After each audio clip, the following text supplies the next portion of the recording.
Good morning, everybody, on this Saturday morning.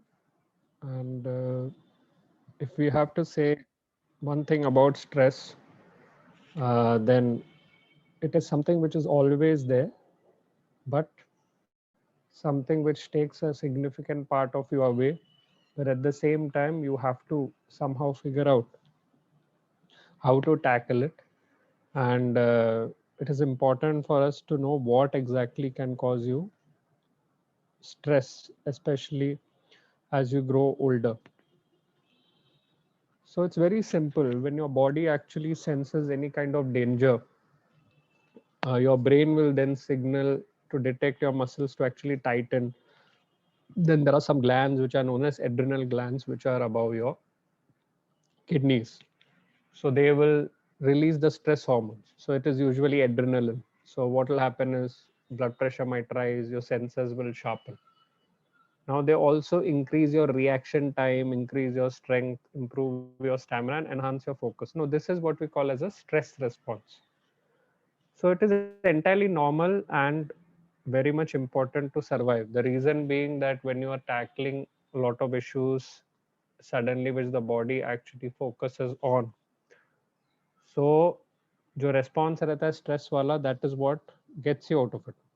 But there is also something which is not good, and that is chronic stress. Once your brain accepts you're not in danger, the body will come to a normal state. But chronic stress is harmful because it is not good for you. And that is what I'm going to be dealing with today. Now, how does stress affect older adults? One is lowered immune system. So, of course, ऐसा time होता है जब बहुत stressed out होते हैं, and then you can become sick.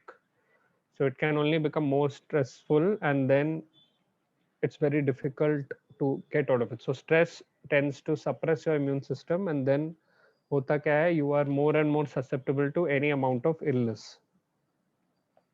Then ultimately you might end up getting sick, and if there is more stress, then of course recovery will also take more time. So stress will always make it much more difficult for us to detect any kind of issues in older adults and fight any disease. Now, what about heart problems? Stress can flood your body, as I said, with adrenaline. It will increase your blood pressure, it will increase your heart rate. And it has been very much seen in research also that stress and heart disease is quite known to be related. So then relief could be seen by actually drinking too much, overeating, drug use, and each of them will affect your heart. So it will increase the risk for your heart. Then vision and hearing loss. It can also decrease your vision and hearing, too much of stress. Then one of the most common factors which are get affected in stress is your digestive system. I mean, you can make it can make you really sick, lead to irritable bowel syndrome, which is one of the most common, you can say, issues with your digestion, which can happen if you are under a lot of stress. Then chronic stress can also lead to something known as stress ulcers, which can be lead to bleeding also later. Then dental issues. Now it is common for dental issues to increase, of course, with age. So there might be large chance of cavities, and sometimes there is also unintentionally grinding of the teeth throughout the day. So that can also worsen things. Now, this is about what can be in stress, but what are the common stressors that actually affect you? One is, of course, things are going okay, but suddenly there is a change in your health or physical ability. So, health is, as I always have said, is one of the most important things to keep you good. But at the same time, worsening health can be a huge stressor.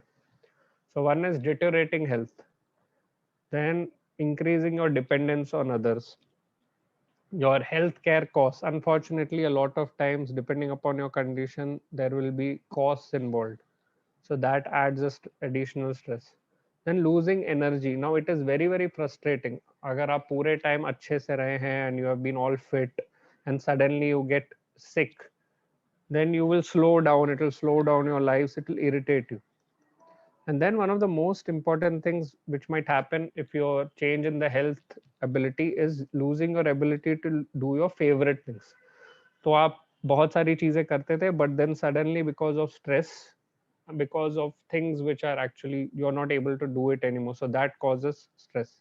Then loneliness and isolation, I think it is one of the most important stressors in older adults. And it is can be because one is of course losing a spouse. Now the loss of a spouse of any reason, whether it's because of death, whether it's because of separation, uh, can be very highly stressful. And then of course losing family members, unfortunately as we get older, death is becomes a part and parcel of life, so you tend to lose family members, you can lose friends, maybe even pets. And it can be lose loss is not necessarily because of death, it can be because of maybe relocation, loss because of conflict, which might lead to events that tend to isolate yourself from people you actually want to be in touch with. Then, of course, lack of purpose. Now, that is one of the chronic stressors. Everything is fine, you're doing really well in life, you're fit and fine, but suddenly you're approaching retirement. So, who have been so busy in their career, suddenly after retirement, they might end up losing the sense of purpose. Another thing is losing the feeling of being needed, the fact that there should be a purpose, whether you're needed in society or not, and losing a position in your community. For example, you might be some head in your company, but suddenly you are just a part of the community and you might not have the same stature. So that can also be a stressor. Then losing your independence. I think losing independence in a lot of ways can lead to stress because it will sort of threaten your independence. So how does that happen? One is of course losing your ability to drive safely. Now when there is a difficulty in mobility, you might end up not driving, and ultimately you might have to sacrifice your driver's license, and maybe driving is something you really loved. Then losing your ability to live alone. Now a lot of times you might be independent, but now because you have disability, so you can't live alone. Being dependent, that can be a stressor. Then losing control over your daily routine. Now a decrease in mobility, sickness can lead to you losing control in your daily routine and maybe dependent on others. Then lacking transportation facilities. I mean, we all know a lot of times limited options of transportation can be there, whether it's because of cost, whether it's because of travel. Sometimes 4 or 5 older adults might have to travel together, which is not possible in these days, unfortunately.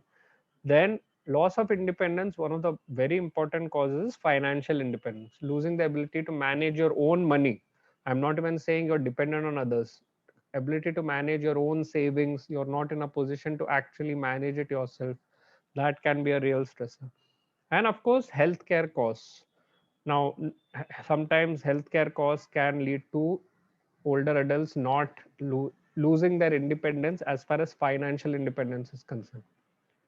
Now we have to recognize the signs and symptoms of stress. So how do we do? What can happen? It can be that you might just be feeling too tired, not able to sleep at all, being too irritated, then unnecessarily just worrying every time, having headaches and pains, then negative feelings, negative attitude all the time, not feeling in control at all, then poor concentration, frequent crying, not able to get hold of your emotions, things like constipation and diarrhea, and shortness of breath, that feeling breathlessness.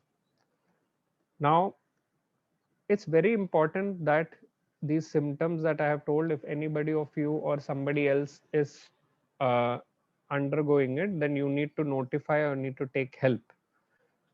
Now of course, it's very good way of saying that yeah, you will be stressed and these are the things which we should do, but what do you do? What do you do to reduce stress? So before that, you can say there are a lot of common health problems which can be associated with stress. One is heart disease. Then there is diabetes, headaches. A person who's asthmatic is always stressed about the next evident attack. Then presence and absence of depression. I think a negative mind, a low mind can obviously be an issue. Then having anxiety, having a plethora of gastrointestinal problems, and yes, of course, Alzheimer's disease. Alzheimer's disease is not only a stress for you, it might be a stress for the caregiver.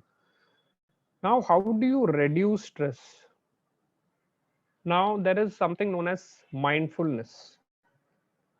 Now, by mindfulness, I mean just to quiet a busy mind and becoming more aware of your present moment. And there are a lot of people who are doing sessions of mindfulness. So, meditation is an essential means in which you can actually get into mindfulness.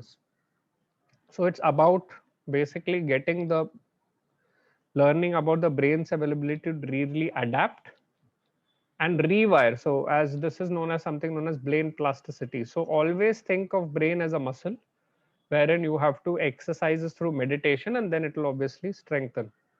So, sometimes what happens is when you face stress and anxiety, you obviously might need medications.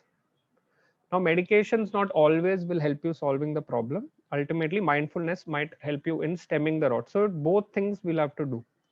Second, I think very important is exercise. Exercise helps in increasing your lung capacity, the bone density, bone health, then offer increases longevity of life. Now, what type of exercise you have to do might be specific, but it is clearly said that if people have exercise, then there is something known as a hippocampus in the brain, which is involved with memory and learning. So, if you don't exercise, the size of the hippocampus tends to decrease every year. Another thing is exercise will always help in making and generating new brain cells. Then body manipulation. By body manipulation, I mean aerobic exercises. It could be Tai Chi, it could be yoga, it could be massage.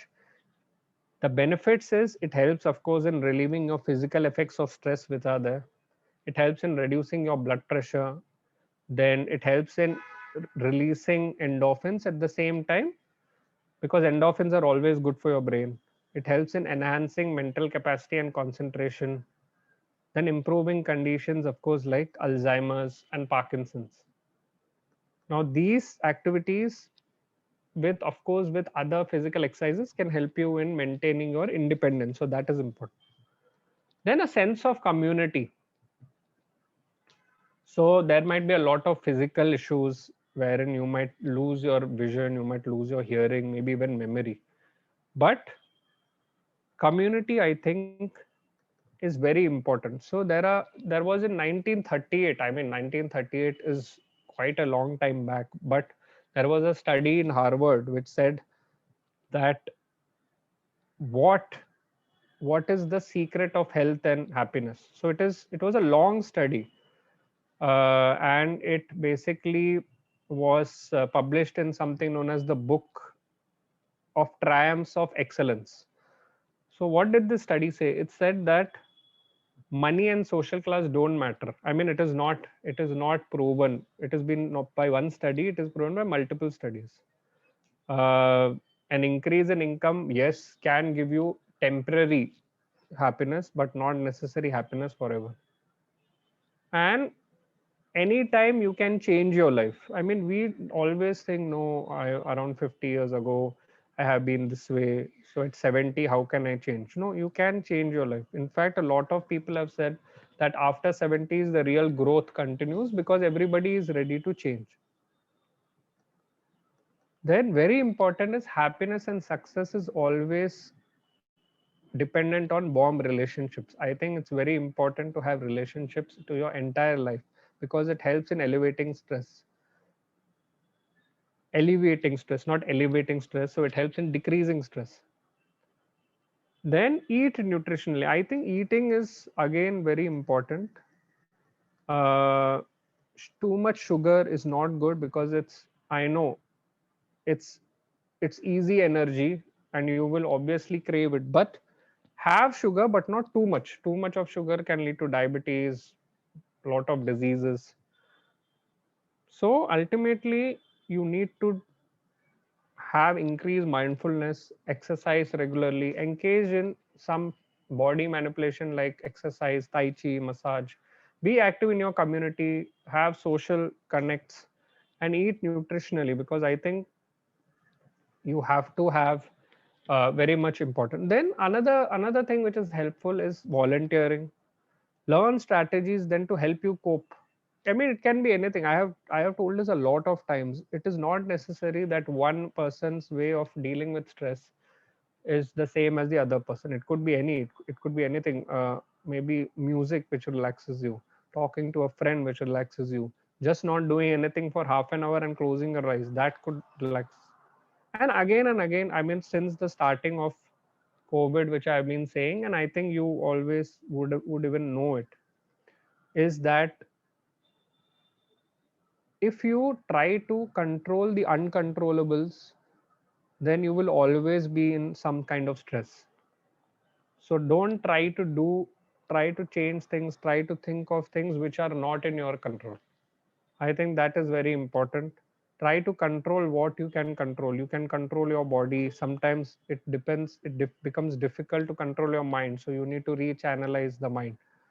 But that's how things work. So ultimately, stress is very important if it is a body saving mechanism, but it is not very good if you are under chronic stress, because it only tends to erode you slowly and steadily.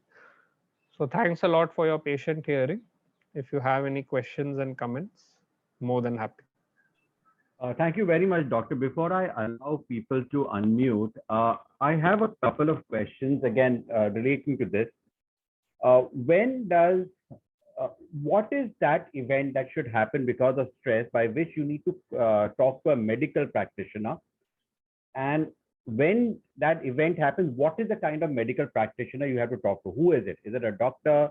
Is it a psychiatrist? Is it a counselor? Would you be able to help us on that? You're muted, doctor. Doctor, you're muted. The symptoms that I told you, which should be looked for maybe increasing tiredness, not having interest in activities, maybe loss of weight, not wanting to eat. So there are a lot of red flag signs which are there. And ultimately, if you already have health diseases, then yes, you should be in touch with your healthcare professionals. But if you're feeling increasingly negative, if you're feeling increasingly sort of not able to tackle situations which you easily could, then of course you should get in touch with, I mean, it could be your doctor, and then ultimately try to get in touch with maybe a geriatrician if it's about your age. If it's not, if it's a younger person, then it could be a psychiatrist or a psychologist. I would want you to get assessed first rather than only think of the treatment part, because taking a medicine is very easy. For example, a lot of people self medicate also, that I'm not able to sleep, just I just want some sleeping pill and that will make things fine. That can be a bit of a shortcut, because it will only sort of solve for the moment, but it not might get you out of the root cause. And I think a bit of reminiscence is also important. Try to get to the root cause yourself. Of course, if you're not able to do, then you should get in touch with an healthcare professional when these signs tend to develop, and earlier the better, because the more later it is, it might be more difficult to tackle. And do not shy away. We always tend to shy away for mental stress. Physical stress, most of the times, of course, still a lot of older adults show a lot of tolerance and do not approach doctors immediately. But you should, purely because it's not that we will discover something, it's because if there is something, it should be addressed earlier and not later. Thank you, doctor. Are there any questions? If there are, please unmute yourself, ask your question, and then mute yourself, please. Hello, doctor. Hello, can I ask it? Yeah, Hello? Please ask. I am 85-year-old now. I have no stress, as you say, is not there, but some psychological problem over the years. I mean, it is there. The negative feeling comes. I do my activities, morning. I mean, alone in house, loneliness is there. Of course, I have lost my spouse some 10 years back, so that is there. But at the same time, as you say, I am able to do normal activity. I do my morning the same activity, prayer. Some sort of thought, negative is attached, which they hinders my this thing. And sleeping also, I do sleep. I was taking tablets also, but that is stopped now. I had some psychiatric treatment also. I was taking some tablets, Celopam, which was stopped because of corona and all that, because my electrolyte was increasing. So all that is there. But something is when I am also, I'm not at ease, not comfortable. I'm talking now, I'm asking a question, but something is hanging around all the time. That negative sort of thing, worrying. I basically sometimes that, oh, I will get this. What will happen if I get attacked? What will happen? What will happen will happen. So very conscious sometimes of health, and that keeps me low. I try to come out of it. I do my prayers. I do everything, whatever daily activities. Only thing I'm not able to go out for my walk and all that. I do walk in the morning, in the evening for 25 minutes or so. And everything I do, exercise also, yoga. I have my another group, Dignity Foundation. Doctor, would you be able to, is the problem understood?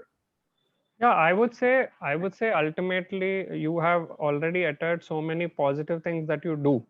So I think you should concentrate more on that. Of course, I mean it's like if it's 100% thing, there will be maybe 5-10% low moods. If you have it, obviously try to write it down. If it is really significantly increasing, try to get help. I would say already by expressing it today in a social platform, you have done the right thing. So try, but you are also you have to you have to arrive in your inner strength, because you are dealing in a good way with it.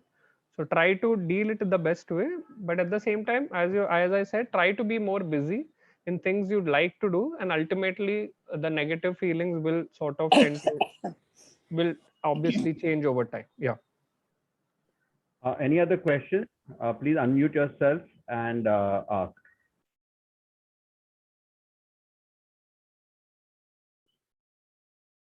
In case anybody would like to ask, you'll have to unmute yourself.